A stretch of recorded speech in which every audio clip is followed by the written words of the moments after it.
பிரியமானவர்களே, இயேசு கிறிஸ்துவின் நாமத்தில் உங்களுக்கு என் அன்பின் வாழ்த்துக்கள். எப்படி இருக்கிறீங்க? சுகமாக இருக்கிறீங்களா? சந்தோஷமாக இருக்கிறீங்களா? ஆண்டவர் தான் வாக்கு கொடுத்துருக்கிறார்ல, நீ பயப்படாதே, நான் உன்னோடு இருக்கிறேன்னு சொல்லி. அவர் கூட இருந்தால் எப்போவுமே சந்தோஷம் தானே, மன மகிழ்ச்சி தானே. உங்கள் சந்தோஷத்தை எதுவுமே பாதிக்க முடியாது. அதை நல்லா விளங்கி கொள்ளுங்கள். இயேசு ஒரு மனிதனுக்குள்ளே வந்து மெய்யான சந்தோஷத்தை பெற்றுக்கொண்டால் உங்களுக்கு விரோதமாய் வரக்கூடிய எந்த கிரியைகளும் செயல்களும் உங்களுடைய சந்தோஷத்தை பாதிக்கவே முடியாது. அதுதான் இயேசு கிறிஸ்து கொடுக்கிற மெய்யான ஒரு சந்தோஷம் என்பது. இயேசு என்ன சொன்னார்? உலகம் கொடுக்கிற பிரகாரம் நான் உங்களுக்கு கொடுப்பது இல்லை. உலகம் கொடுக்கிற சந்தோஷம் சிற்றின்பம். அது மாதிரி ஒரு பாவத்தில் ஈடுபடும் போது உண்டாகிற ஒரு சந்தோஷம் அவ்வளோதான். ஒரு நிரந்தரமான எந்த சூழ்நிலையிலும் நமக்குள்ள இருக்கிற சந்தோஷம் இயேசு ஒருத்தர் தான் தர முடியும். சந்தோஷமாக இருங்க, ஆண்டவர் கூட இருக்கிறாரு.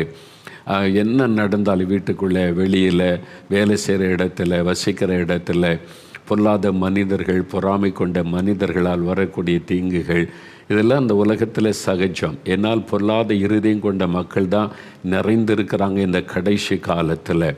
அவங்க தங்களுடைய வாழ்க்கையை பார்ப்பதை விட அடுத்த ஆள் மேலே என்ன குற்றம் சொல்லலாம், குறை சொல்லலாம், அவங்கள டிஸ்டர்ப் பண்ணலாம் என்கிற இருதயம் கொண்ட மக்கள் தான் இந்த கடைசி காலத்தில் அதிகம். அதனால் அதில் சந்தோஷம் காண்கிறவங்க இருக்கிறாங்க. மற்றவர்களை துக்கப்படுத்தி, காயப்படுத்தி அதில் மகிழ்ச்சி அடைகிற அந்த மாதிரி ஆட்கள், அது பிசாசனுடைய சுபாவம். இந்த சுபாவம் உள்ள மக்கள் நம்மை சுற்றிலும் இருப்பாங்க. நீங்கள் இருக்கிற இடத்திலே இருக்கத்தான் செய்வாங்க. அதனால் நீங்கள் பாதிக்கப்படாதபடி சந்தோஷமாக இருக்கணும். யார் என்ன சொன்னா என்ன, யார் என்ன பேசினா என்ன, என்னை அறிந்த இயேசு எனக்கு இருக்கிறார், அவர் போதுன்ற ஒரு மன மகிழ்ச்சியோடு நீங்கள் இருக்க பழகிட்டீங்கன்னா, சாத்தான் எத்தனை அம்புகளை உங்களுக்கு விரோதமாக எய்தாலும் அவன் வெட்கப்பட்டு போகும்படிக்கு நீங்கள் சந்தோஷமாக மகிழ்ச்சியாக தான் இருப்பீங்க. அதனால் ஆண்டவர் கூட இருக்கிறதுனால சந்தோஷமாக இருக்கிற அந்த அனுபவத்துக்குள்ளே நம்ம வந்துடணும். சரியா? நிறைய பேர் அந்த சந்தோஷத்தை பெற்றுக்கொண்டு இருக்கிறீங்க. ஸ்தோத்திரம். என் குட்டி பிள்ளைகள் நிறைய பேர், சின்ன சின்ன பிள்ளைகள்லாம் ஜெபிக்கிறீங்கல்ல, உங்களை பார்க்கறது தான் எனக்கு சந்தோஷம். நேரில் வரும்போது குட்டி பிள்ளைகள்லாம் வந்து சொல்கிறாங்க, உங்களுக்காக நான் ஜெபிக்கிறேன் அப்படின்லாம் சொல்லும்போது எனக்கு ஒரு பெரிய சந்தோஷம். ஆயிரக்கணக்கான லட்சக்கணக்கான குட்டி பிள்ளைகள்லாம் டிவிக்கு முன்னால் உட்கார்ந்துருக்கிறீங்க.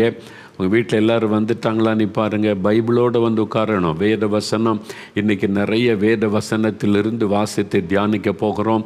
பைபிளோடு வந்து உட்காருங்க. எல்லாரும் பெரியவங்களாக வந்துட்டாங்களா பாருங்கள். உங்களை எல்லாரையும் நான் வாழ்த்தி வரவேற்கிறேன்.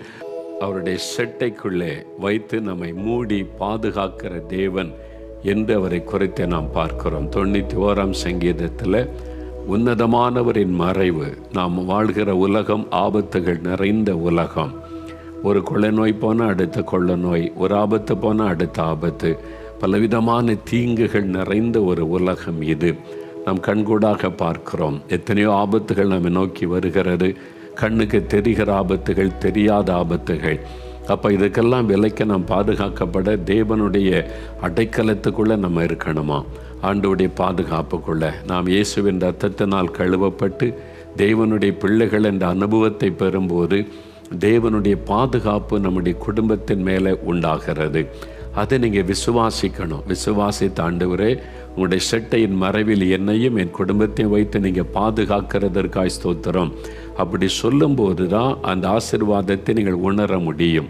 யோபு என்ற பக்தனை குறித்து யோபுவின் சரித்திரத்தில் வாசிக்கும்போது, அவன் தேவனுக்கு பயந்து அவருடைய வழிகளில் நடக்க அர்ப்பணித்தபடியால் யோபுவையும் அவனுடைய குடும்பத்தையும் அவனுக்கு உண்டான சொத்து பத்துக்கள் எல்லாவற்றையும் ஆண்டவர் வேலி அடைத்து பாதுகாத்தார் என்று வசனம் சொல்லுகிறது. கர்த்தருடைய பாதுகாப்பு உங்களுக்கு உண்டாயிருக்கும். அதனால் தீமை செய்கிற மக்கள் எழும்பலாம், உங்களுக்கு விரோதமாய் பேசலாம், கொக்கரிக்கலாம், உங்களை தொட முடியாது, சேதப்படுத்த முடியாது. அவைகள் ஒன்றும் உங்களை எந்த விதத்திலும் பாதிக்காது. என் ஆண்டவருடைய பாதுகாப்பு உங்கள் மேலே இருக்கும். நீங்கள் அதை விசுவாசிங்க. அந்த உலகத்தில் பொல்லாத ஆவியின் கிரியைகள், மந்திரவாதங்கள், பில்லிசூனியங்கள், பொறாமையின் ஆவிகள், வன்கண் இதெல்லாம் இருக்கத்தான் செய்கிறது. ஆனால் அதுக்கெல்லாம் விலக்கி நம்மை பாதுகாக்கிற ஆண்டவர் செட்டையின் மறைவுக்குள். விசுவாசிக்கிறீங்களா?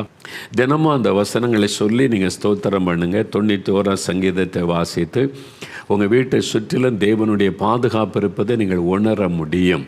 உங்களுடைய வீட்டு எல்லை வரைக்கும் ஆபத்து வரும், உங்களை தொட முடியாது. அதுதான் தேவனுடைய பாதுகாப்பு. அதனால் எந்த சூழ்நிலைகளையும் பயப்படாதங்க, கலங்காதங்க, சோர்ந்து போகாதங்க. என் கூட ஒருவர் இருக்கிறார், இயேசு. அவர் பெரியவர்.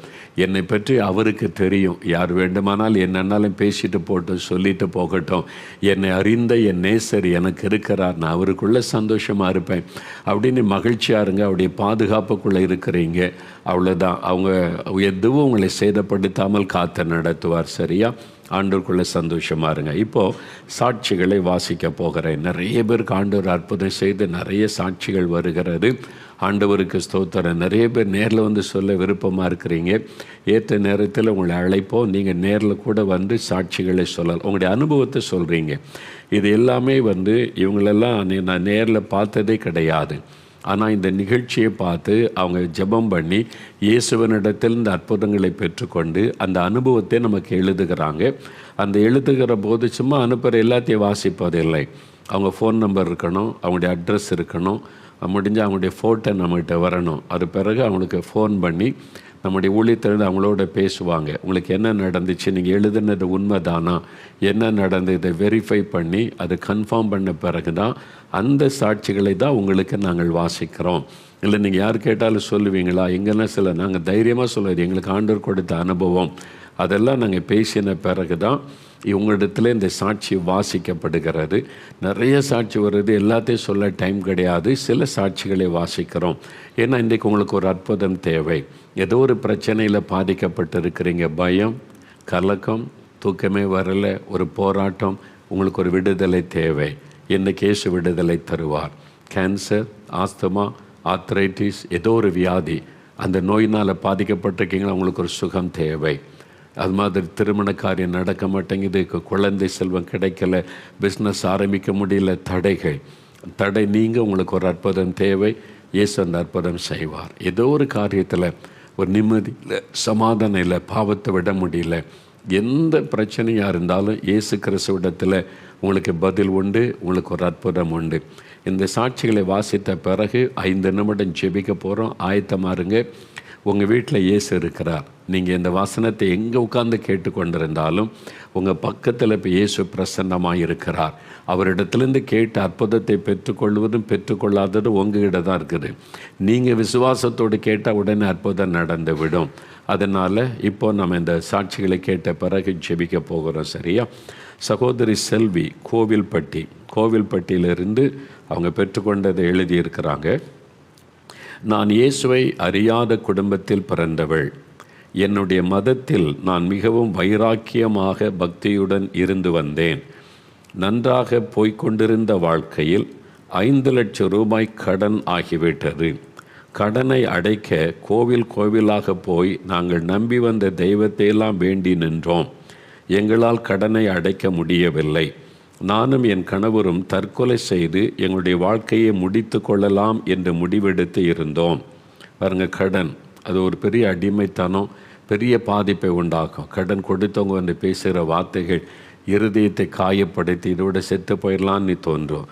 பாருங்கள், தற்கொலை செய்கிறதுக்கு முடிவு எடுத்துட்டாங்களா அவங்க. அது மாதிரி செத்து நீங்கள் அப்படி எடுக்காதங்க. எந்த பிரச்சனைக்கும் ஒரு தீர்வு கொடுக்கிற ஒரு ஆண்டவர் இருக்கிறார், இயேசு கிறிஸ்து.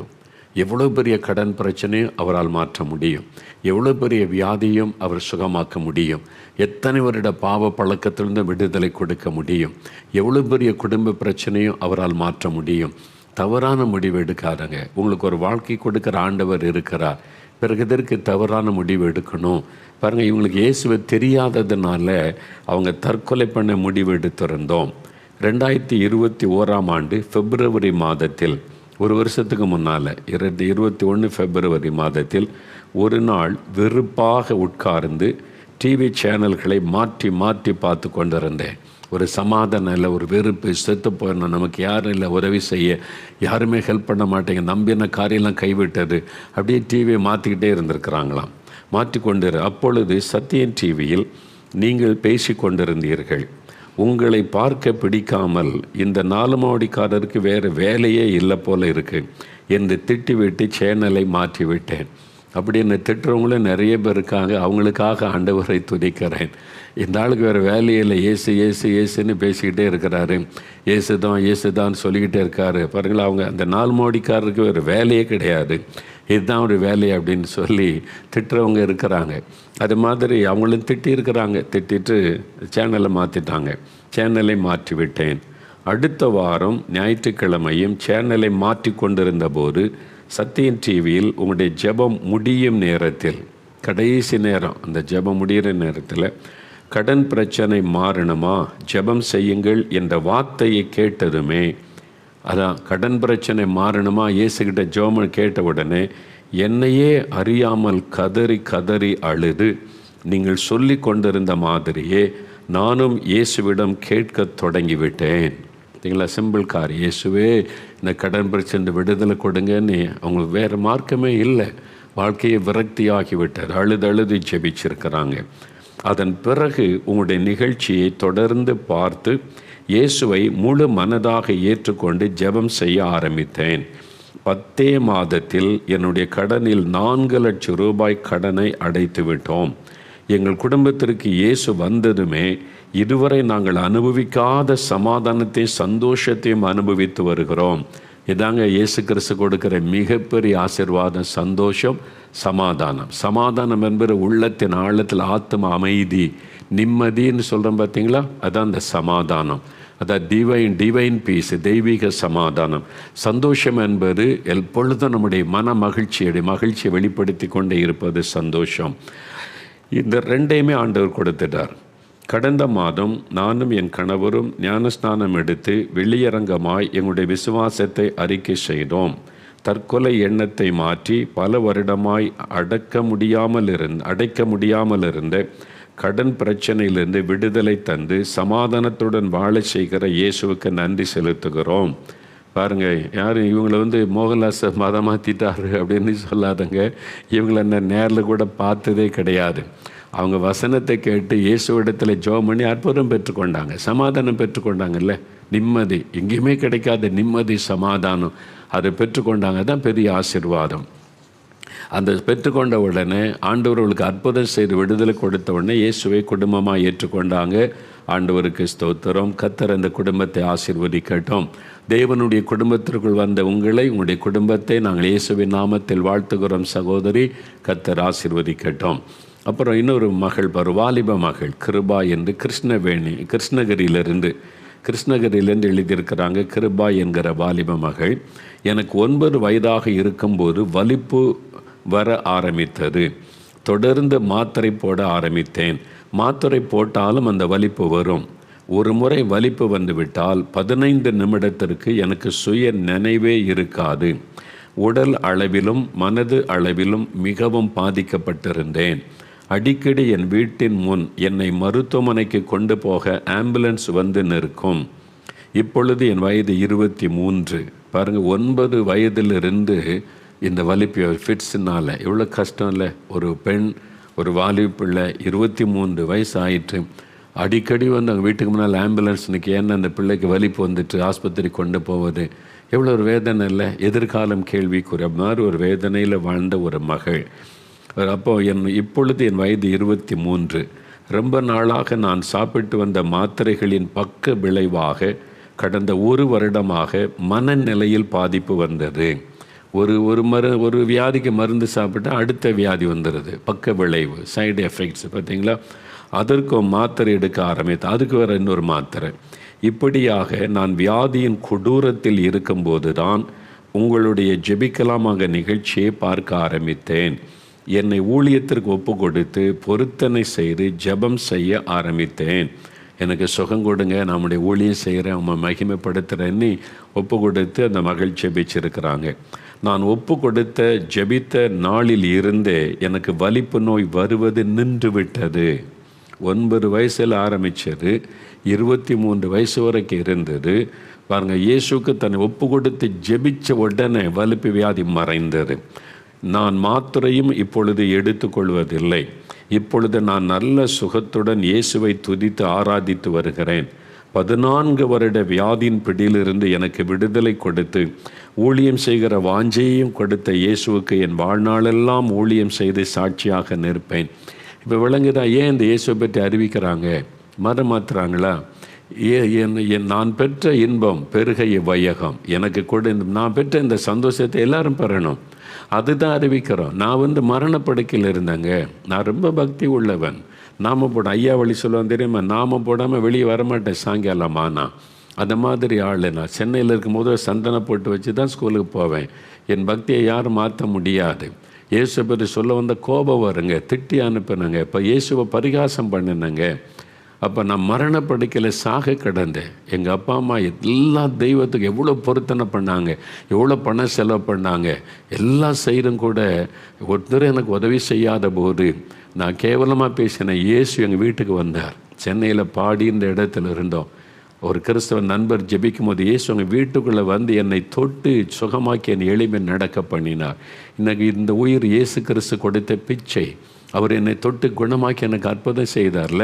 இதை எப்படி நான் மறைச்சி வைக்க முடியும்? எப்படி நான் எனக்குள்ளே வைத்து கொள்ள முடியும்? இலவசமாய் எனக்கு அற்புத சுகம் கொடுத்தார்ல, எல்லாருக்கும் செய்கிறார். நீங்கள் பெற்றுக்கொள்ளுங்க, நீங்கள் பெற்றுக்கொள்ள. இந்த இயேசு கிறிஸ்து கொடுக்குற சுகம், விடுதலை, சமாதானத்தை இதை சொல்லாமல் என்னால் எப்படி இருக்க முடியும்? அதுதான் சொல்கிறோம்.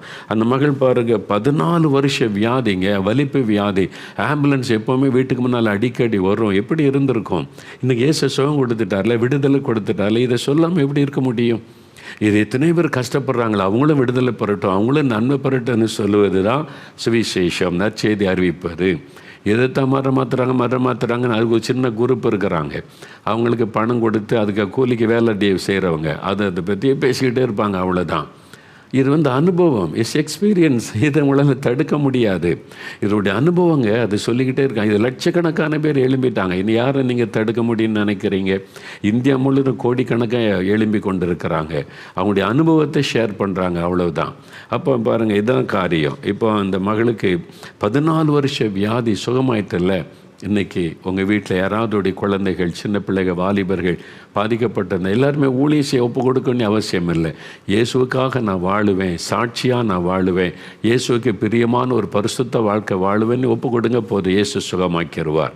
அவ்வளோதான். இயேசுகிட்ட பணம்லாம் அவர் கேட்கலை. எனக்கு 1000 ரூபா கொடுப்பீங்களா, 10,000 கொடுக்குறீங்களா, நீங்கள் ஒரு வைங்க, இயேசுவுக்கு தட்டில் வைங்க, ஆண்டு சுகமாக, அப்படிலாம் கிடையாது. இலவசம். இயேசு கிறிஸ்து கொடுக்குற பாவ மன்னிப்பு இலவசம், விடுதலை இலவசம், சுகம் இலவசம். அதான் திரும்ப திரும்ப சொல்கிறோம். பாருங்கள், இந்த மகளுக்கு சுகம் கொடுத்த ஆண்டவர் இன்றைக்கி உங்களுக்கு சுகம் தருவார். பயப்படாதங்க. சகோதரி சாண்ட்ரோ, KGFலேருந்து எழுதியிருக்காங்க. சாண்ட்ரோ சகோதரி, நான் ரோமன் கத்தோலிக்க திருச்சபையை சார்ந்தவள். யதார்த்தமாக இயேசுவுக்கு பிரியமில்லாத ஒரு இடத்திற்கு சென்றிருந்தேன்.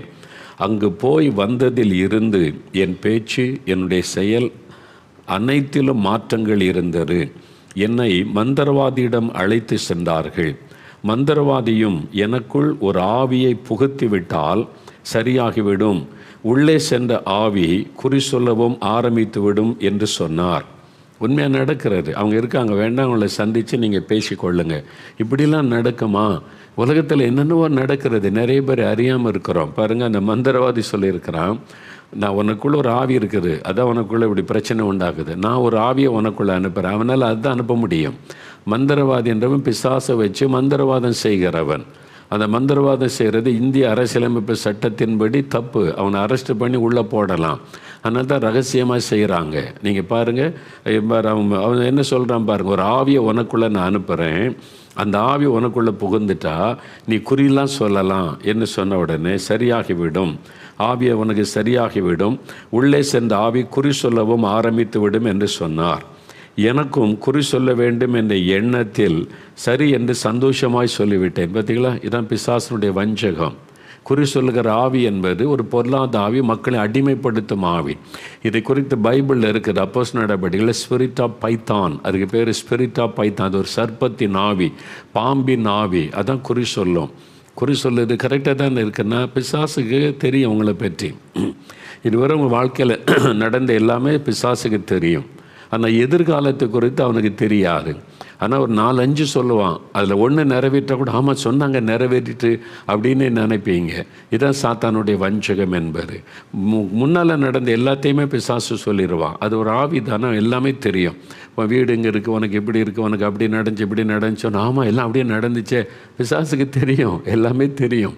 அதனால் அது ஒரு பெரிய ஆச்சரியப்படுகிற விஷயம் கிடையாது. அது குறி சொல்லுகிற ஆவி, அது ஸ்பிரிட் ஆஃப் பைத்தான் என்று பைபிளில் சொல்லப்பட்டிருக்கு. அது ஒரு பிசாசு வெஞ்சிக்கிற ஆவி. பாருங்கள், அவங்களுக்கு அது ஒரு ஆசை வந்துட்டு நம்மளும் குறி சொல்லலான்னு. அப்போ எனக்கு நிறைய பூஜைகள் செய்து என்னிடத்தில் ஒரு படத்தை கொடுத்து இதை தொடர்ந்து நீ வழிபட்டு வர வேண்டும் என்று சொன்னார் அந்த மந்திரவாதி. நானும் அதை என் வீட்டில் வைத்து வழிபட ஆரம்பித்தேன். அதன் பின் என் உடல்நிலை மிகவும் பாதிக்கப்பட்டது. சாத்தானால் விடுதலை கொடுக்க முடியாது, அடிமைப்படுத்துவான். பயப்படுத்தி அடிமைப்படுத்துவான் இல்லாமல் அவன் சுகம் தர மாட்டான், விடுதலை கொடுக்க மாட்டான். என்னால் அவன் பிசாசு அவனுக்கு நன்மை செய்ய தெரியாது. அவன் மக்களை வஞ்சித்து நன்மை செய்வதை போல ஏமாற்றி அடிமைப்படுத்தி நரகத்துக்கு கொண்டு போதான் அவனுடைய திட்டம். ஒரு ஆத்மாவை நரகத்துக்கு கொண்டு போயிடணும், அதுதான் அவனுடைய திட்டம். அதனால தான் நீங்கள் அறிந்து கொள்ளணும். பாருங்கள், உடல்நிலை மிகவும் பாதிக்கப்பட்டது. என்னால் சாப்பிட முடியாது. இரவில் ஒருவேளை மட்டும்தான் சாப்பிடுவேன். ஒருவேளை நான் சாப்பிட்டாலும் நடுராத்திரியில் வாந்தி பண்ணி விடுவேன். இப்படியாக 7 வருடம் மிகவும் கஷ்டப்பட்டேன். 7 வருஷம் யோசித்து பாருங்கள். எப்பொழுதும் என் வீட்டில் சண்டை சச்சரவு இருந்து கொண்டே இருக்கும். இந்த சூழ்நிலையில்தான் உங்களுடைய ஜெபிக்கலாமாக நிகழ்ச்சியை பற்றி கேள்விப்பட்டு 2021 ஜூன் மாதத்தில் அற்புத பெருவிழா ஆரம்பித்த அன்றைக்கு பார்த்தேன். பாவங்களை குறித்து பேசி அதிலிருந்து விடுதலை பெறுவதை பற்றி நீங்கள் பேசினீர்கள். நானும் என் பாவங்களை உணர்ந்து என்னை ஒப்பு கொடுத்து ஜெபம் செய்தேன். அன்று இரவு என் வயிற்றுக்குள் ஒரு குழந்தை உருள்வது போன்று ஒன்று உருண்டது. நான் எழுந்தபோது ஒரு பெரிய ஏப்பம் வந்தது. அப்பொழுதே நான் பரிபூரண விடுதலை பெற்றுக்கொண்டேன். 15 வருடமாக என் வீட்டில் இல்லாத சந்தோஷமும் சமாதானமும் இப்பொழுது இருக்கிறது. 7 வருடம் கழித்து இப்பொழுது 3 வேளையும் நன்றாக சாப்பிடுகிறேன். என்னுடைய சாட்சியை துண்டு பிரதியாக அடித்து கொடுத்து ஊழியம் செய்து வருகிறேன். தேசத்திற்காகவும் ஜெபித்து வருகிறேன். மந்திர மாயங்களில் சிக்குண்டு கிடந்த எனக்கு விடுதலை கொடுத்த இயேசுவுக்கு நன்றி. பாருங்கள், இவங்களை நான் இப்போ ஏதாவது வாசிக்கிறேன், அவங்கள பார்த்ததே இல்லை. பாருங்கள், அவங்க அந்த ட்ராக்ஸ் எல்லாம் அடித்து எல்லோரும் கொடுக்குறாங்க. நான் அப்படி கஷ்டப்பட்டேன், இயேசு விடுதலை கொடுத்தார், இலவசம், அது உங்களுக்கும் தருவார். அதை பெற்ற சந்தோஷத்தை பகிர்ந்து கொள்வது தான் சுவிசேஷம், நற்செய்தி. இந்த இயேசுவை அறிவிப்பார். அப்போ இது அவங்களுடைய அனுபவம். பார்த்திங்களா, இவங்களை யார் காசு கொடுத்து அனுப்புனாங்களே, யாரும் கேஜிஎஃப்பில் இருக்கிறாங்க. அவங்க சொந்த பணத்தில் அவங்க ட்ராக்ஸ் அடிச்சுட்டு எல்லோரும் கொடுக்குறாங்க. இப்படி அந்த சந்தோஷத்தை பகிர்ந்து கொள்ளுகிறார்கள். நீங்கள் பாருங்களேன், சினிமா பார்த்துட்டு அந்த ரசிகன் ஃபோன் பண்ணி சொல்கிறான், ஓ இப்படி நடிச்சிருக்க, அப்படி எந்த படம் பார்த்தியா, சந்தோஷத்தை சொல்கிறான். பாருங்களேன், அது சொல்லும்போது இயேசு கொடுக்கறது நிலையான சந்தோஷங்க, நிலையான விடுதலை. அது சொல்லாமல் எப்படி இருக்க முடியும்? அதான் நடக்கிறாரு. பாருங்கள், இன்றைக்கு உங்களுக்கு விடுதலை. மந்திரவாதம் பில்லி சூனி கட்டிலேருந்து இயேசு விடுதலை தருவார். நீ அதை வச்சுக்க, இதை வச்சுக்க, அதுவும் இது மாதிரி செய்யாதங்க. பிசாசு அதன் வழியாக வீட்டுக்குள்ளே நுழைந்து விடுவான். அசுத்த ஆவி உங்களுடைய வீட்டுக்குள்ளே நுழைவதற்கு ஒரு வழி. நீங்கள் இது மாதிரி தவறான காரியங்களை வீட்டுக்குள்ளே வச்சுருந்தீங்கன்னா அதன் வழியாக தான் பிசாசு உள்ளே நுழையும். இதிலிருந்து விடுதலை கொடுக்க இயேசு என்கிற வல்லமையுள்ள ஒரு ஆண்டவர் இருக்கிறார். பிசாசின் தலையை மிதித்தவர், சாத்தானை ஜெயித்தவர். அந்த பெயரை சொன்னால் தான் பிசாசு நடுங்குவான். அதனால் நீங்கள் அந்த இயேசு என்கிற பெயரை சொல்லி பாருங்கள், ஒரு பெரிய விடுதலை வரும். அடுத்தது பாருங்கள், சகோதரி ஜெயமேரி கோயம்புத்தூர்லேருந்து எழுதியிருக்கிறாங்க. என் வயது 56. கடந்த 20 வருடமாக எனக்கு தூக்க மாத்திரை போட்டால்தான் இரவு நேரத்தில் தூங்க முடியும். 20 வருஷம் மாத்திரை போடவில்லை என்றால் என்னால் தூங்கவே முடியாது. உங்களுடைய ஜெபிக்கலாமாங்க நிகழ்ச்சியை ஆரம்பித்த நாட்களில் இருந்து நானும் பார்க்க ஆரம்பித்தேன். தினமும் ஜெபம் செய்வேன். ஆனாலும் தூக்க மாத்திரை போடுவதை நிறுத்தவில்லை. ஒரு நாள் என் கணவர் சொன்னாங்க, இவ்வளவு ஜெபம் செய்கிற, தூக்க மாத்திரையும் போட்டுக்கிற, ஏன் அது மாதிரி செய்கிற? நல்ல ஜெபிச்சல்ல விசுவாசத்தோட, அப்புறம் ஏன் தூக்க மாத்திரை போடுற? ஒரு நாள் தூக்க மாத்திரையை நிறுத்தி பார், அப்போ தான் இயேசு உனக்கு சுகம் கொடுத்திருக்கிறாரா இல்லையான்னு உனக்கு தெரியும் என்று சொன்னார்கள். நானும் அன்று இரவு தூக்க மாத்திரை போடவில்லை. தூக்க மாத்திரை போட்டால் கூட அவ்வளவு நிம்மதியாக தூங்க மாட்டேன். அந்த இரவு அவ்வளவு நிம்மதியாக தூங்கினேன். அன்றிலிருந்து தூக்க மாத்திரை போடுவதை நிறுத்திவிட்டேன். 20 வருடமாய் மாத்திரை போட்டால்தான் தூங்க முடியும் என்ற நிலையை மாற்றி இயற்கையாக என்னை தூங்க வைத்த என் இயேசுவுக்கு நன்றி. 20 வருஷம், 20 இயர்ஸ். ராத்திரியான தூக்க மாத்திரை போடாமல் தூங்க முடியாது. இயேசு விடுதலை கொடுத்துட்டார். இனி இந்த மாத்திரை தேவையில்லை. சிலர் இப்படியே மாத்திரை போட்டு பழம், இது போட்டால் தான் தூக்கம், இதை போட்டால் தான் என்னால் நிம்மதியாக இருக்க முடியும், இதை போட்டு இந்த மாத்திரை போட்டால் தான் இருக்க முடியும். அதுக்கு அடிமையாகி விட, மாத்திரைக்கு அடிமையாக்கி விடுவது. இன்றைக்கு உங்களுக்கு விடுதலை. விசுவாசத்தோடு ஜெபிச்சு அதெல்லாம் நீங்கள் நிறுத்தி பாருங்கள், ஒரு அற்புதமான மாற்றத்தை காண்பீங்க. 20 வருஷம் இந்த மாத்திரை, இந்த விடுதலை கொடுத்த இயேசு, நீங்கள் அப்போ எவ்வளோ பணம் யோசித்து பாருங்கள், எவ்வளோ பணம் அதுக்கு வீணாக செலவாகிறது. இன்றைக்கு உங்களுக்கு விடுதலை. இந்த ஆஸ்பத்திரி செலவு, மாத்திரை செலவே வேண்டாம். இயேசுவின் நாமத்தினால நீங்கள் ஜெபித்து பாருங்கள், கர்த்தர் விடுதலை தந்துடுவார். அடுத்தது பாருங்கள், சகோதரி லட்சுமி, கோயம்புத்தூர்லேருந்து லட்சுமி என்கிற சகோதரி எழுதியிருக்கிறாங்க. என் 21 வயது வாலிப மகளுக்கு உடம்பில் ஏற்பட்ட பிரச்சனை நிமித்தம் மருத்துவரிடம் சென்று காண்பித்தோம். அவளின் இருதயத்தின் பக்கத்தில் ஒரு கட்டி உள்ளது என்று சொன்னார்கள். அது கேன்சர் கட்டி என்று பரிசோதனையில் உறுதியானது. கடந்த 7 மாதமாக என் மகள் இரத்த வாந்தி எடுக்க ஆரம்பித்தாள். மிகவும் கஷ்டப்பட்டாள். ஒரு நாளைக்கு 32 மாத்திரைகள் என் மகள் சாப்பிட வேண்டியதாக இருந்தது. ஆனாலும் பிரயோஜனமில்லை. அவளை பார்த்த மருத்துவர்கள் அவளை கைவிட்டனர். ஒரு பாஸ்டர் என் மகளிடம் சொன்னார், ஒரு பாஸ்டர் சபை நடத்துகிறாங்கல்ல, மெய்ப்பர்கள், தினமும் அதிகாலை 4 மணிக்கு எழுந்து இயேசுவிடம் ஜெபம் செய் என்று. என் மகளும் அவளுடைய இயலாமையில் அதிகாலை 4 மணிக்கு எழுந்து இயேசுவை நோக்கி ஜெபம் செய்ய ஆரம்பித்தாள். இயேசு விடுவிக்கிறார் ஜெப மையத்திற்கு தொலைபேசியில் ஜெபிக்க கேட்டுக்கொண்டு ஜெபித்தோம். கடிதம் மூலமாகவும் ஜெபிக்க கேட்டுக்கொண்டோம். நிறைய பேர் எங்களுக்கு ஜெப உதவி செய்தார்கள். என் மகள் எடுத்து வந்த இரத்த வாந்தி நின்றது. பார்த்தீங்களா? ஜெபம் எவ்வளோ வல்லமை உள்ளது பாருங்கள். அந்த மகள் 4 மணிக்கு எழும்பி இயேசுவை நோக்கி ஜெபம் பண்ணாங்க. இது மாதிரி இந்த கேன்சர் வியாதியில் நான் கஷ்டப்படுறேன், இத்தனை 7 மாதமாக கஷ்டப்படுறேன் ஆண்டவரேன்னு ஜெபிக்கிறாங்க. அந்த பாஸ்டர் ஜெபிக்கிறாங்க, அந்த விசுவாசிகள் ஜெபிக்கிறாங்க. இயேசுடுக்கிற ஜெபக்குழுவுக்கு ஃபோன் பண்ணியிருக்கா, இங்கே ஜெபம், எல்லாருடைய ஜெபம், எல்லாருடைய ஜெபமும் நமக்கு அவசியம். அதனால தான் நீங்கள் ஒருவருக்காக ஒரு ஜெபிங்கள் என்று வேதம் சொல்லுகிறது.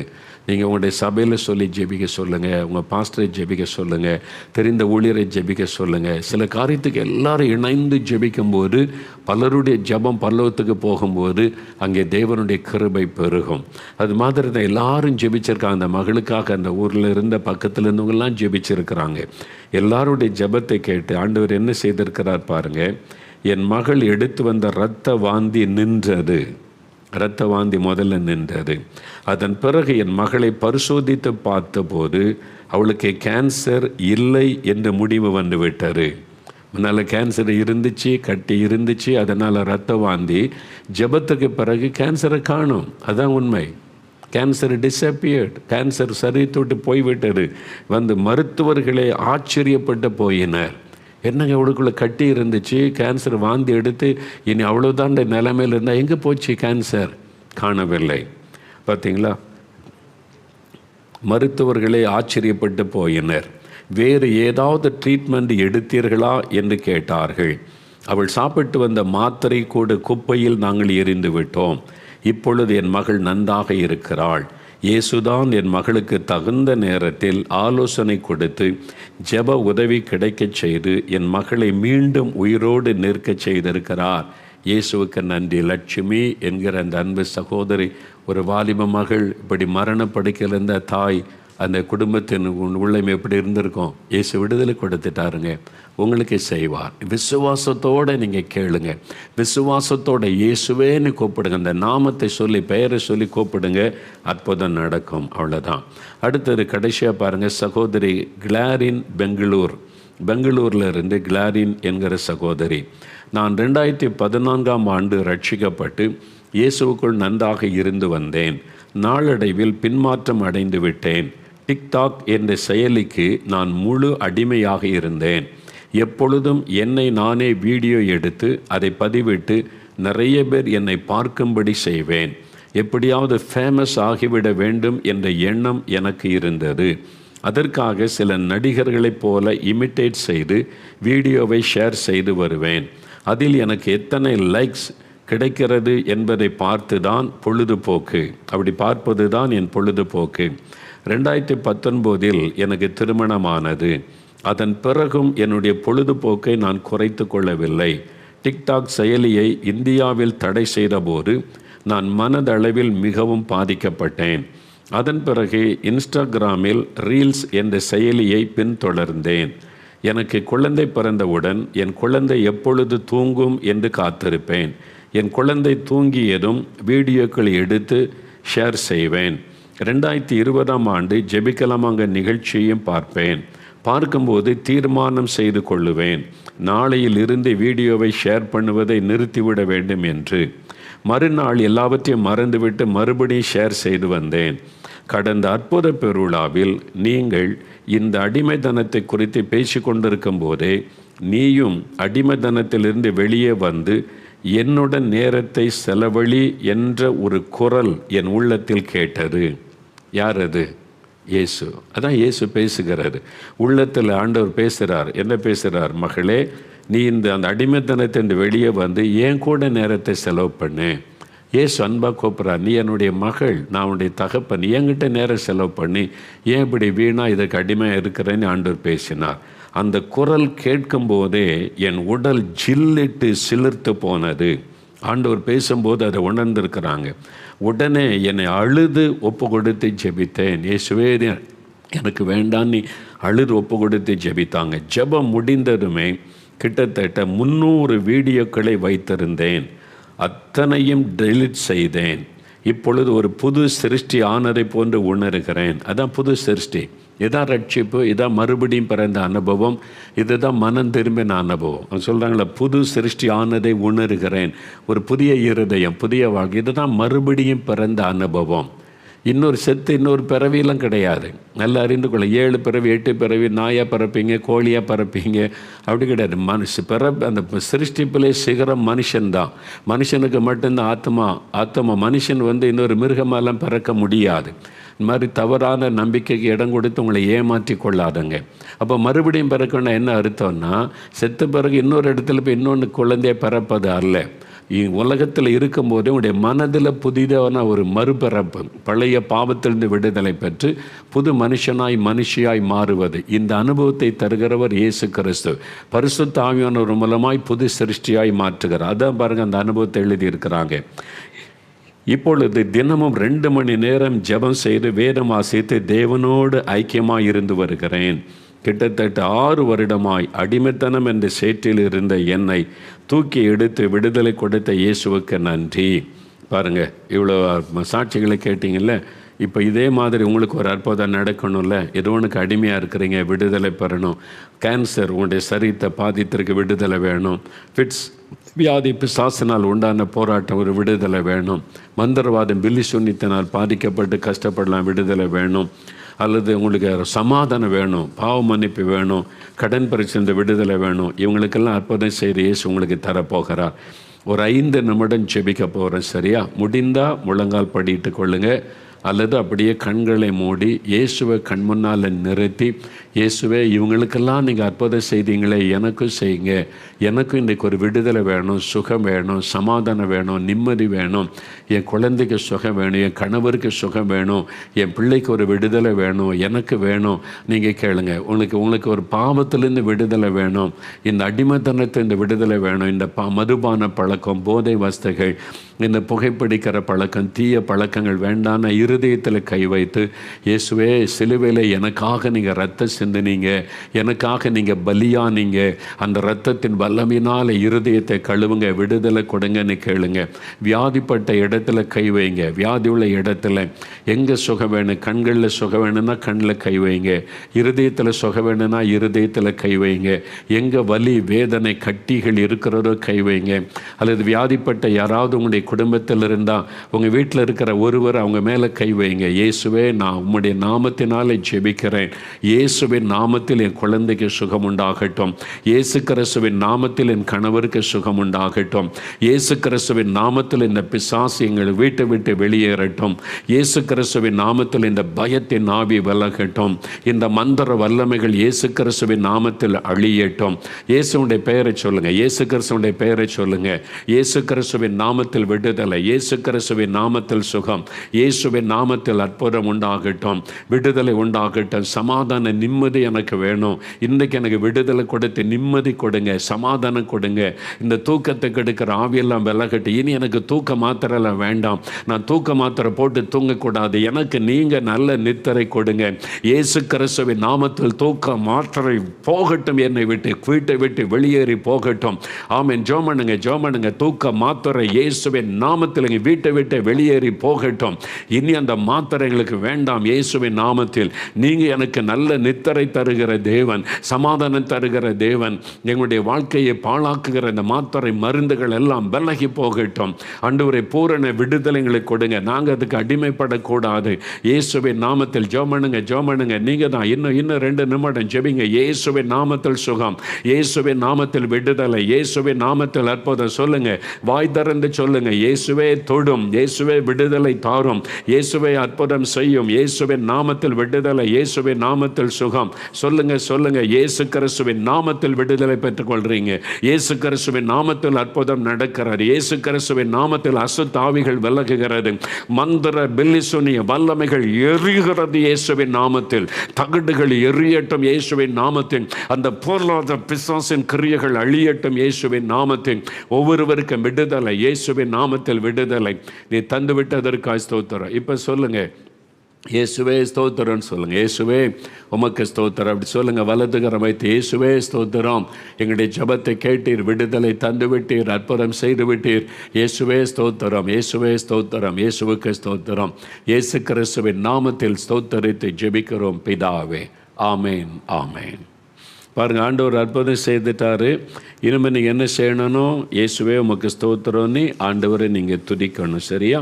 ஆமாம். தினந்தோறும் ஆண்டவரை துதித்து எனக்கு விடுதலை கொடுத்த இயேசுவுக்கு நன்றி அப்படின்னு ஸ்தோத்திரம் பண்ணுங்க. நல்ல இயேசுவே ஸ்தோத்திரம், இயேசுவின் நாமத்திற்கு ஸ்தோத்திரம். அப்படி இயேசுடைய பெயரை சொல்ல சொல்ல சொல்ல நல்ல ஒரு மாற்றம், விடுதலை, ஒரு ஆத்ம அமைதியை உணர்வீங்க. அப்படி பிரசன்னம் உங்களோடு இருக்கும். கர்த்தர் உங்களை ஆசீர்வதிக்கட்டும். சரியா? அடுத்து